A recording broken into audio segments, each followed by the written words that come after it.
Fantastic. Why don't you start by just telling me about what you read? Close the book? Yep, please close the book. Good job. Each page had a few or like two different kinds of energies. Okay.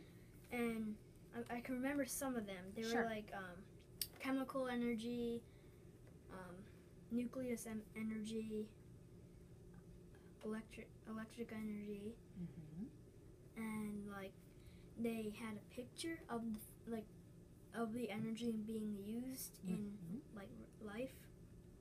Good. And it told you like a fact about that one energy. Okay. About in that paragraph, Mhm. it told you a fact about that energy that was used. Okay. And like I read some of the captions, it was telling what the people they were doing to use that energy in the world. Good. Can you think of any of the examples? Like, I know you said that they had some facts with some of those different types of energy. Can you remember any of the different types of facts? Well, one of them was like in the introduction, they were saying like using like clicking the remote, moving your backpack and the door open, and it was like, and after that it told you like what he was using, what kind of energy. Fantastic. And do you remember, like, for example, the clicking the remote? Do you remember which type of energy they said that was? It's okay if you don't. That's all right. Do you remember any of the types? Like, so you've got the examples and you've got some of the types of energy. Do you remember any of the matchups? Like, which one was an example of which type? No, and that's okay. That's fantastic. I'm really glad that you remembered a lot of the vocabulary words of the types of energy, and you remembered the examples. So that was really important. And potential energy. You just remembered that. Potential. Very nice. That was one of them. Good job. Nice work. Okay.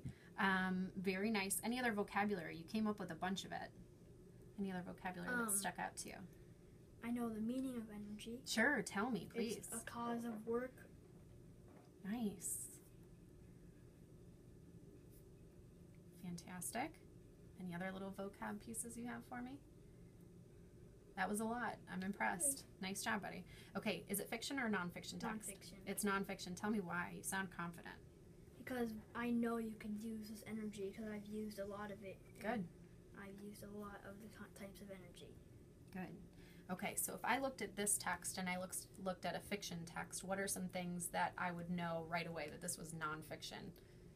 The cover, maybe? What about the cover? Like, it might have been a bunch of drawings or, like, zigzag lines. It's not, like, an actual picture of, like, a city. Okay, great. Like this one. Okay, and then let's just look inside. It doesn't necessarily matter what the pages say, but what are some other things as you flip through that you notice that would tell you that this is a nonfiction book versus a fiction? Pictures, because they're all real life. Good. And you see people doing it. Good. Anything else? Pictures are important. Anything else that would stand out that wouldn't be fiction? The captions. Okay, captions. That's a good one. Very good. Anything else?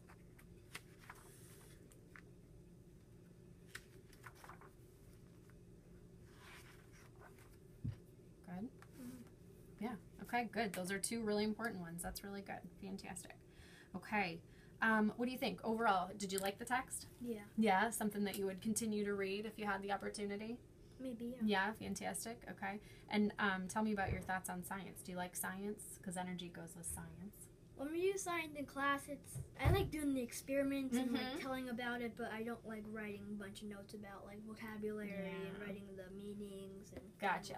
So more of the hands-on science part. Yeah. You're into that part. Very cool. All right, Wyatt, you did an awesome job today. I'm super excited. You did a fantastic job, and thank you for being my movie star. I appreciate it. Now you have an option. You are welcome to take this text back with you to your class and then just have Mrs. Strom bring it back to me whenever you're done, or you can leave it with me. Remember, it doesn't matter to me. It's up to you. Well, we are gonna do something in science, like right after we finish our math. So Okay. I might not have time. Okay, that's Today? perfectly fine. Yep, and that's perfectly We're fine. sharing papers. Yep. We made papers at our house about the fusas. So Cool. Awesome. and I don't want Dr. you to miss that. Dollar. That's important. Awesome. I'm going to keep it, okay? All right, Wyatt, you can let yourself out. Thank you so much. You did an awesome job. Thank you, thank you. Couldn't have done it without you.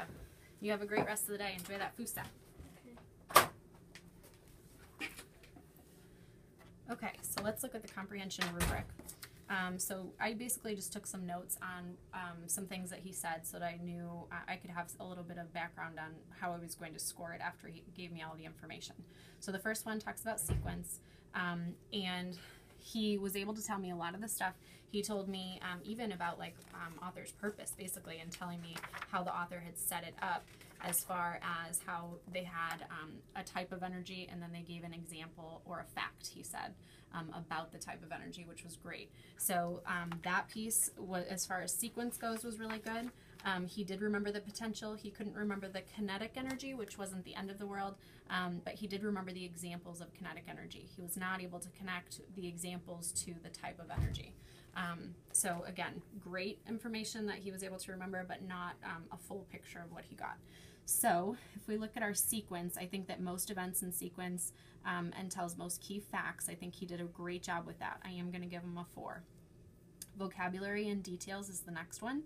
He did a really nice job with vocabulary. He was able to remember words like chemical, nucleus, electric, potential energy, and then was even able to give me the definition of energy, which is the same as what the text said. So he has energy as the ability to do work or cause change, and he said how it was the result of work. Energy was a part of that work piece, so he was able to recall that. So that was important because that was the main theme of the text. So includes most important details and key language and vocabulary from text, or includes many important details and vocabulary from text. The kinetic energy was missing. That was the only piece that was missing. Now he didn't get, so out of the types of energy here, he had nuclear, electrical, chemical. He did not say mechanical or radiant. We're kind of, on the fence with that. So that was 3 pretty important ones. I'm going to go with a 3 for that. Okay, story elements. This is basically just knowing whether it's fiction or nonfiction. I think that we need to be pretty strict on this.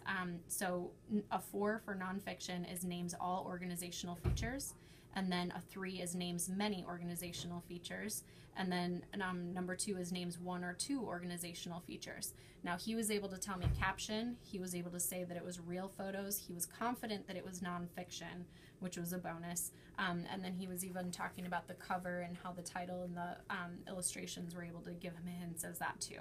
So I feel like a 3 is appropriate just because of his confidence level. He knew for sure that it was nonfiction. I would have loved to have had him say something when we turn to this page about diagrams, numbering of steps, things like that, titles, a little bit more detail. The graphs on this page would have been important, but he did miss over those, and I did flip past those for him. So a 3, I'm confident with that one. Interpretation. Okay, so this is another one that's going to be that we all have to be kind of stringent on this one. This 4 says responds with interpretation that reflects higher level thinking.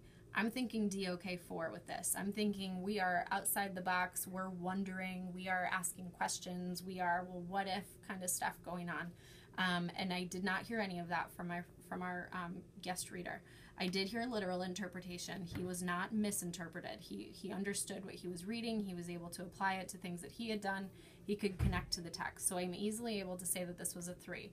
But please, note that a 4 is, if he would have said, I've an application of it, in science, in 3rd grade we did an energy unit and we did this experiment that, he's able to take it into a personal setting and say, something more about it. So just a deeper understanding or a deeper thinking of the actual concept. Okay, then we get into our student response and our teacher action.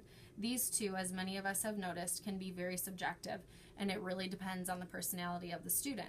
So please use your professional judgment. If you have a student who is has a hard time talking to the teacher or has a hard time, expressing themselves, and you really do have to pull a lot of questions out of them, give them the benefit of the doubt because that is their personality. It's not anything that this rubric should be, discriminating against for them. If it's a student who, gives more than enough, then they're going to be graded appropriately anyway. But give that quiet student the benefit of the doubt on these 2 questions, please. So student response provides insightful response to teacher questions and prompts, or provides adequate response to teacher questions and prompts. I'm not even reading 1 and 2 because I know that he was great at both of these. And really with all of these, I felt like he was a very strong reader. So I would say that he was a 4. He was very insightful. He was, very much into a conversation with me. And then teacher action requires 1 or no questions or prompts, or requires 2 or 3 questions or prompts. Now, yes, I did give him 2 or 3 questions, but it was because I was looking for specific information on here. When he started out with that recall, he gave me a ton of information that I didn't have to pull on anything. And I was just, oh yeah, just nodding, following along, letting him finish all of his thoughts before I started quizzing him. So I'm fine with saying 4 because that's when I started drilling down and trying to just fill out my rubric. Okay, so if I add all of those up, 12 and 9, I'm going to be 21. So overall, this student is reading in an R. That would go into data warehouse. He's got a 97% for his accuracy rate, and that would also go into data warehouse. The comprehension level is a 21. That would go into data warehouse, and his fluency level was a 16. He had great fluency. Okay, the words per minute is not entered in data warehouse because this is an R text. This is middle of his grade level, and he really should be reading at a Q. So really, his words per minute on a Q are probably higher than 126. So it's going to skew data if I put this number in. I would only put it in if this were a Q text of where he actually should be reading at this time in the year. And that's because I'm going to be assessing the rest of the students. Now, when we do our monthly fluencies, we'll do all of those on fresh reads, so it'll be completely different. Okay, so again, to go back to the comprehension, 16 is the absolute cutoff. If you have a student who scores 15 or below, you need to retest them. You need to give them the next level down so that they have a chance to show you the comprehension is there. If they don't have comprehension, this book cannot be an instructional book for them. The idea with this text now with Wyatt is that this is a good text for him to be instructed on. I can find some teaching moments in here. I can help him recall. I can help him remember some of the vocabulary words and try to sort out some of the vocabulary and facts and figure out some things there. His fluency is great. He didn't have many errors. He only had 4. While there's a small amount of improvement to be done, it's not going to be my breaking point. My comprehension, I feel like I can do enough lessons here that I can keep him at an R. If he makes too many more gains with his comprehension, I'm going to be ready to move him up to the next level. He's going to be an S before I know it. And I know when I do my informal running records, I'm going to see him grow pretty quickly. So, in a nutshell, that is a formal running record. If you have any other questions about it or anything, different, I'm happy to show you a different way. And that's it. Thank you.